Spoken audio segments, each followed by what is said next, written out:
Good evening and thanks for joining us, everyone. I'm David Scott. And I'm Elizabeth Woolsey in for Jennifer Bayless. Tornado victims can now get much of the help they need under one roof. WDRB's Stefan Johnson tonight tells us where they need to go. Stefan?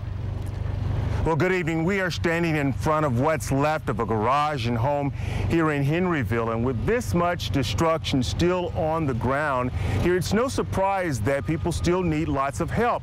And that's why FEMA and the Indiana Department of Homeland Security have set up what's called a one-stop shop to help people with everything from cleanup to financial assistance. Good evening and thanks for joining us, everyone. I'm David Scott. And I'm Jennifer Bayless. Lexington police could have their hands full tonight if the Wildcats bring home an 8th NCAA championship. WDRB's Stefan Johnson tells us how police and firefighters are planning to make sure potential celebrations don't get out of control. Win or lose, Lexington police are prepared for the worst. The main focal point will be here on State Street, and that's why you'll see these no parking signs everywhere you look. They want to avoid the kinds of celebrations we saw after the Louisville win, which in some cases are being called dangerous and even criminal.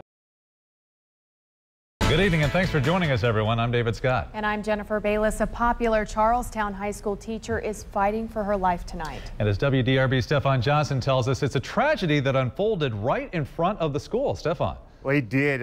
Nicole Morrison was walking across the street from the school when she was hit by a car. And now police are saying this driver admits she was on drugs and even had her young child in the car.